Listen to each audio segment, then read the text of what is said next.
A single royal signature changed everything. Moments ago, in a closed-door meeting inside Buckingham Palace, King Charles executed an order so seismic it sent shockwaves across the monarchy and far beyond. In the privacy of the Queen's gallery, surrounded by only a handful of trusted royals, Charles signed a decree that erased every member of Queen Camilla's family from the royal line of succession. No warning, no discussion, just a swift stroke of the pen that would rewrite the royal family's future. The silence that followed wasn't just shock, it was disbelief. For those in the room, it was clear something monumental had just occurred, and for those watching from the shadows of the palace walls, it was the beginning of a reckoning. Present at that fateful signing were Princess Anne and Prince William, two figures whose loyalty to the crown has never wavered. Their expressions, stony and unreadable, stood in stark contrast to the whispers swirling outside the chamber doors. The atmosphere was thick with restrained emotion, but the message was unmistakable. The crown was drawing a line between blood and bond, and Camilla's family had just been exiled from royal destiny.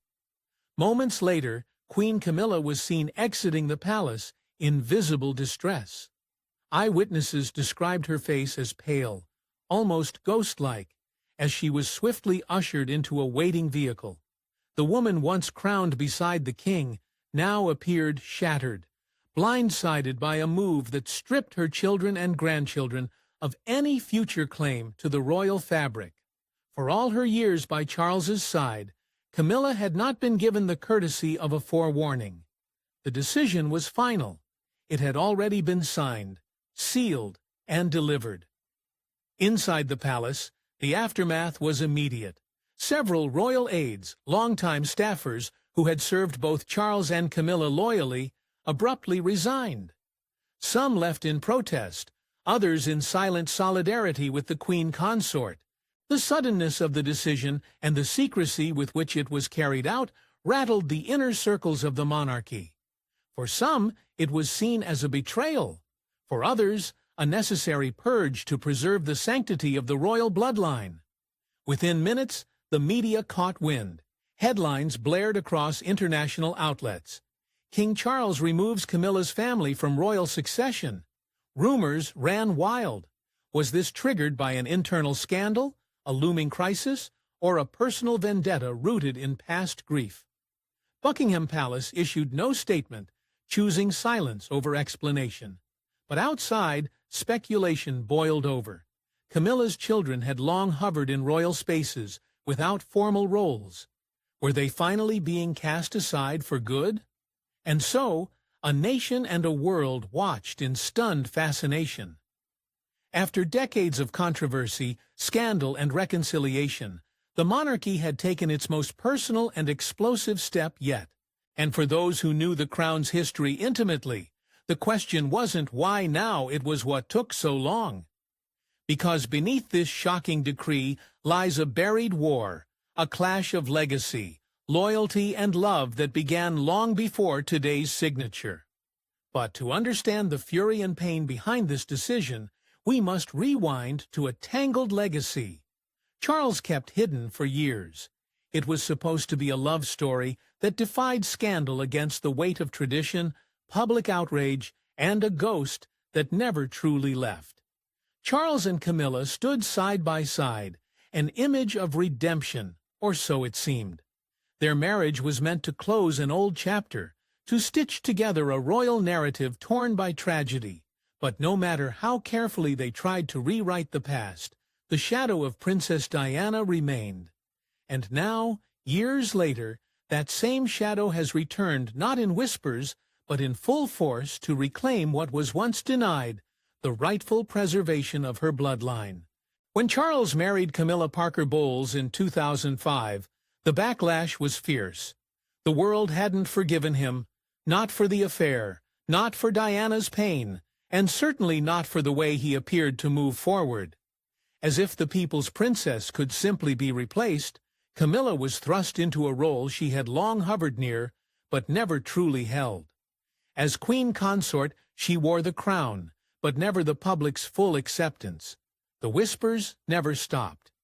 Her reappearance was a reminder not of her own merit, but of Diana's absence. Still, Camilla rose slowly but steadily.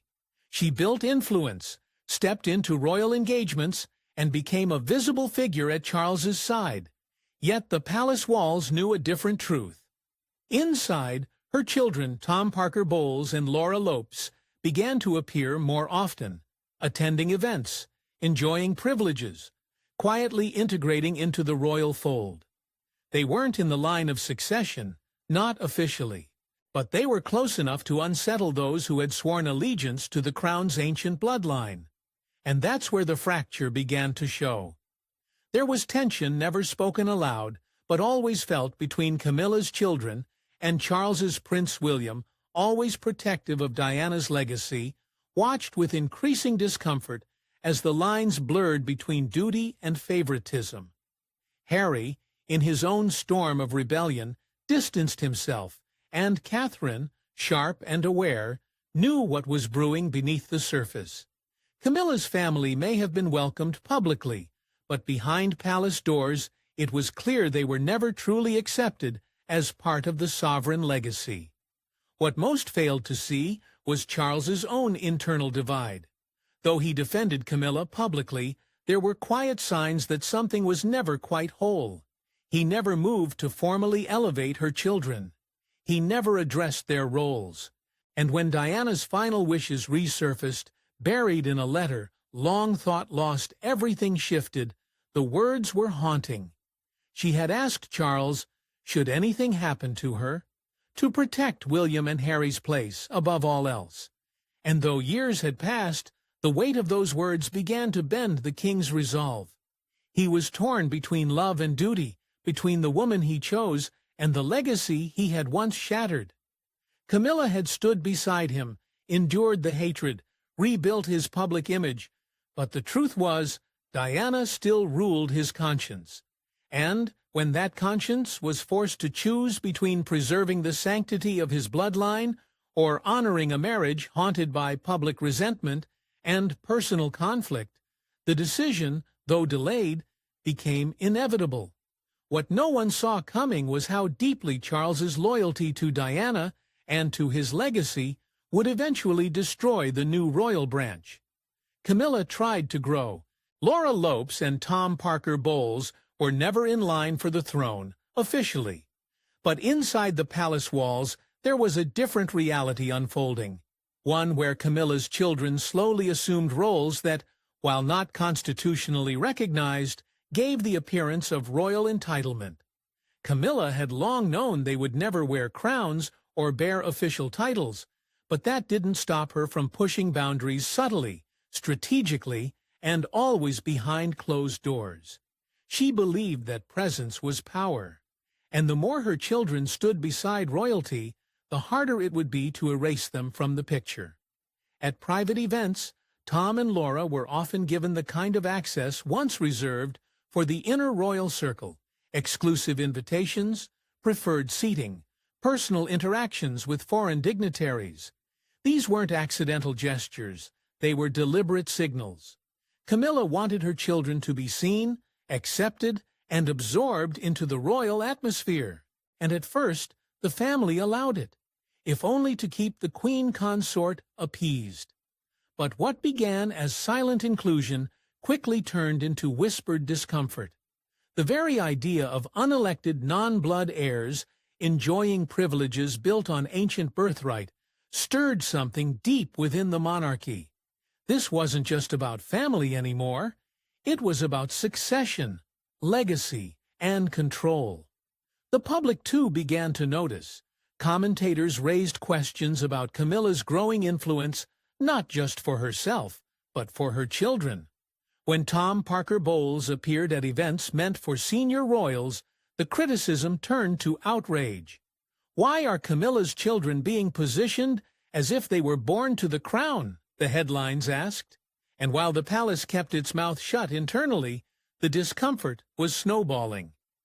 Allegations of quiet tensions between Laura Lopes and Princess Charlotte began to surface. Whispers claimed that Laura, emboldened by her mother's rising power, had made comments suggesting her family's growing role in the monarchy was long overdue. A comment, reportedly overheard by a royal aide, left Princess Catherine seething. Behind the elegance and grace of Windsor's public face, resentment was boiling beneath the surface. William, fiercely protective of his children, especially Charlotte, found himself questioning Camilla's endgame. And still, Camilla pushed forward, carefully orchestrating her campaign, not through declarations, but through optics, photographs, seating charts, leaked guest lists.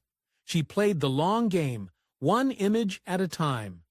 Her children didn't need royal blood, she believed. They just needed to be seen as if they did. And for a moment, it almost worked. Almost. But Charles, despite his affection for Camilla, was watching. And something in him never quite accepted her children as part of the royal fabric. He remained silent for years, choosing harmony over confrontation. Yet, in the final moments before the decree was signed, it became clear that he had been keeping score all along. And just when Camilla thought she was close to achieving full recognition for her bloodline, Charles unearthed something that shattered her plans for good, locked away for over 25 years, hidden behind layers of silence, and sealed within a private royal archive. A letter long believed to be lost has resurfaced, and it is nothing short of a bombshell. Written in Diana's unmistakable hand, the note was addressed not to the public, not to her sons, but to Charles himself. It was composed during a moment of private clarity, when her fears for the future of the monarchy collided with her instinct to protect her children. And now, decades later, those fears have proven chillingly accurate. In that letter, Diana pleads with Charles, implores him to guard the royal bloodline from corruption and dilution. She names no enemy explicitly, but the message is clear. She foresaw a future where her son's place in the monarchy might be overshadowed, even threatened, by outside ambition. That letter may be the real reason Camilla's family was cast out today. The discovery of the letter was unexpected, almost accidental. It came during the routine reorganization of the late Queen Elizabeth's personal archive, an effort led by Princess Anne and a handful of trusted aides. When Anne opened the delicate envelope, marked only with Charles's initials and Diana's seal, she was unaware of the storm it contained. Upon reading its contents, Anne reportedly broke down. Staff described her retreating into silence for nearly an hour. Whatever was written inside struck deep. So deep, in fact, that she insisted the letter be handed directly to Charles, with no intermediaries. It was too sensitive, too damning to risk any leaks. And when Charles finally read it, alone in his private quarters, something in him cracked. He had lived for decades, compartmentalizing grief, burying guilt, and justifying difficult decisions. But this letter, Diana's final emotional testimony, tore through that shield. In her words, she had warned him not to let sentiment override his duty. She feared that a future partner might one day attempt to reshape the monarchy for her own lineage. And most telling of all, Diana had mentioned Charlotte long before the young princess was born, saying that should William have a daughter, her place must be protected above all. She called it the future Diana, and said that any child of her son would carry more than royal blood. They would carry the people's heart. This wasn't just a mother's plea. It was a command, a haunting prophecy that demanded fulfillment. For Charles, it reawakened memories he had long suppressed. The woman he betrayed, the sons he wounded, the legacy he swore to protect. Diana's voice, preserved in ink and grief, now echoed louder than any voice inside the palace. What followed wasn't a reaction, it was a reckoning. Charles didn't announce his decision to remove Camilla's family from succession. He simply acted in silence, in absolute resolve. The letter had given him what years of palace politics never could: clarity, and behind that clarity was pain. A guilt that had never healed, now sharpened into purpose. The royal decree wasn't born from rivalry or anger. It was born from a desperate need to right a decades-old wrong, to finally place Diana's bloodline above all else, as she had once begged him to. But removing Camilla's family wasn't just about Diana, it was about protecting someone else.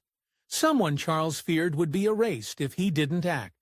While Camilla worked behind the scenes to secure a legacy for her children, another force was rising quietly, gracefully, and without calculation: Princess Charlotte.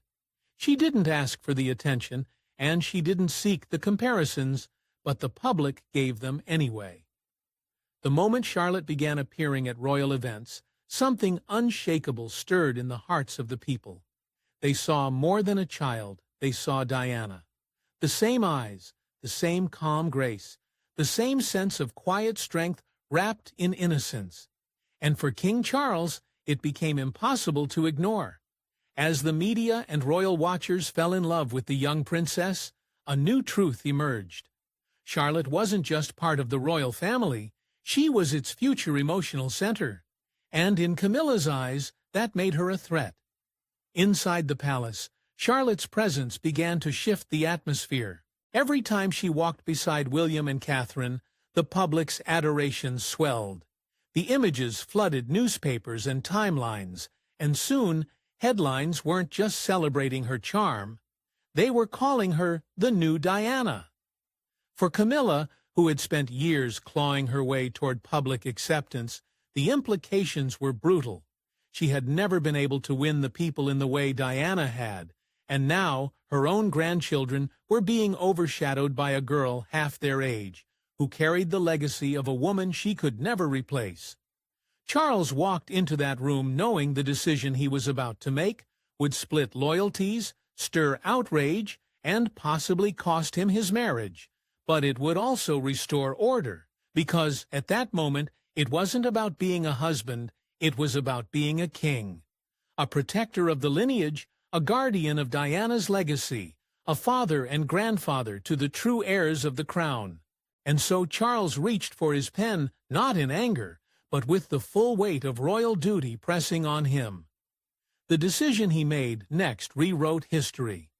The document was short, but its impact seismic. After days of quiet deliberation and years of internal struggle, King Charles took the final step. With a stroke of the royal pen, he signed a private decree that would forever alter the course of royal history. In a tone both clinical and cold, the decree stated what the monarchy had never dared say out loud, that the descendants of Queen Camilla, those not born of royal blood, were to be officially removed from all ceremonial, representational, and succession privileges tied to the crown. They would carry no titles, receive no honors, hold no rank in the order of precedence, and most devastating of all, they would have no future place in the lineage of the British monarchy. The words were few, but they were absolute. Charles had crafted the decree in total secrecy, relying on only two of his most trusted allies, Princess Anne and Prince William. Even his private secretary was brought in only moments before the document was delivered for signature. The risk of premature leaks was too high, and Charles knew what would happen if Camilla found out before the ink dried. He chose silence not as a betrayal, but as a shield. Because deep down he knew Camilla would have tried to stop him, and worse, she might have succeeded. The moment the decree was signed, royal protocol cracked. The palace, normally a machine of polished order, faltered under the weight of disbelief. Aides gasped. One staff member dropped a tray. Another reportedly wept. These weren't just bystanders. They were people who had served Camilla's family for years. The weight of what had just been done swept through the corridors like a tidal wave. Whispers turned to panic. Calls were made. And before anyone could contain the fallout, Camilla was already en route to the palace summoned, but not informed. She arrived just minutes too late. Her heels struck the marble halls with urgency, but the decision had already been made. She reached the room only to find the decree sealed, archived, and delivered. Her face, once composed and regal, contorted with devastation. surveillance footage never intended to be publicly captured, which no news outlet could prepare for. Camilla, Queen Consort of the United Kingdom, collapsed in the corridor outside the royal chamber, not from injury, but from betrayal. Her body gave in before her pride could stop it. Charles stood motionless inside. He didn't follow, he didn't speak. He simply turned to Anne, handed over the finalized decree, and whispered two words that signaled the end of everything they'd tolerated for far too long. It's done. The decision wasn't made in haste, nor in malice. It was, in Charles's mind, the most painful act of protection he had ever carried out for the crown, for his children, and for the memory of the woman whose presence still haunted the throne. But what Charles didn't expect was Camilla's revenge. Stripped of everything she built, Camilla wasn't going down quietly. The woman who had withstood decades of public hatred, scandalous headlines, and icy palace corridors had not clawed her way to the throne just to be cast aside without a fight. In the hours following the decree, her silence was deafening, but it did not surrender. Behind the scenes, Camilla's fury erupted into something no one expected. Defiance, and not the kind that could be brushed under royal rugs. This was personal, calculated, and explosive. She demanded an audience with Charles alone, and when granted, what unfolded behind those locked doors shattered what was left of their partnership. "You were never loyal," she spattered him, according to sources familiar with the confrontation. The accusation wasn't about love, it was about legacy, about trust, about everything she believed they had fought to rebuild together. She accused him of betrayal, not just of her, but of the future she had envisioned for her children. In her eyes, Charles hadn't protected the monarchy, he had weaponized it. And now, in the aftermath of that single decree, she was ready to do the unthinkable.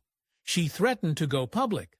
Camilla, once careful, once cautious, now played her final card.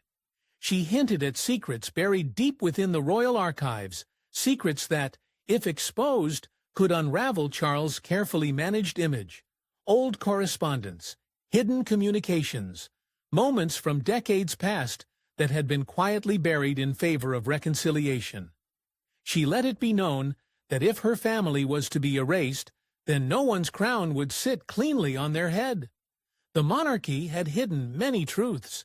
She, now with nothing left to lose, was prepared to make them public, and then came the leak.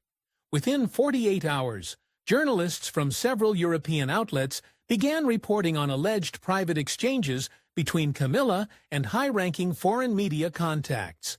While no formal interviews were released, whispers of conversations about Charles's inconsistencies and double lives spread like wildfire. The royal family scrambled. An emergency crisis meeting was convened at Clarence House. Phones were locked down. Legal teams were activated. No one knew just how much Camilla had revealed, or how much more she was prepared to unleash.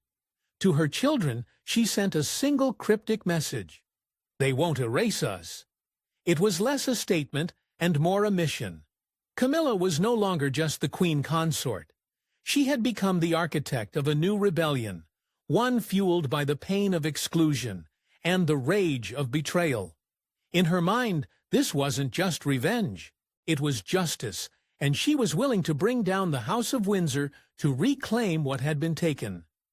Behind the palace gates, a storm was brewing, one that not even Charles, in all his years of preparation, could fully contain. Damage control was no longer a strategy. It was a race against time. The royal family, fractured and exposed, raced for a fallout that could fracture the crown itself.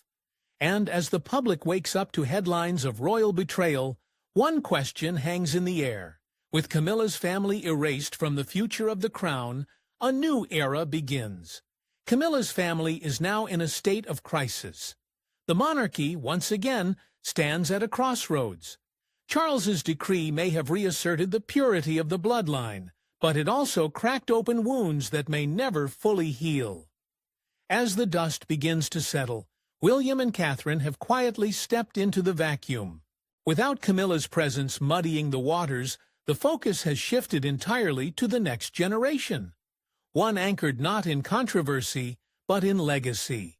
Together, they've begun reshaping the monarchy's tone, prioritizing transparency, compassion, and symbolism over tradition.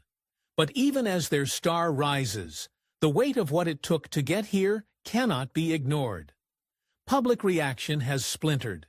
For some, Charles's actions were seen as a necessary purge, a brave return to lineage, duty, and Diana's original vision. For others, the move was cruel, vindictive, and dangerously autocratic. Society for Camilla's children, now stripped of their standing, has grown among certain circles. The nation is divided, not between monarchists and republicans, but between those loyal to heritage and those loyal to humanity. And yet, the one figure who remains curiously untouched by criticism is Princess Charlotte. Her presence, her grace, and the emotional thread tying her to Diana have made her untouchable in the public eye. She has become more than a royal child. She is the symbolic heart of the monarchy's rebirth. Camilla, meanwhile, has vanished from view. No appearances, no statements. Her silence is not a weakness, it is a strategy.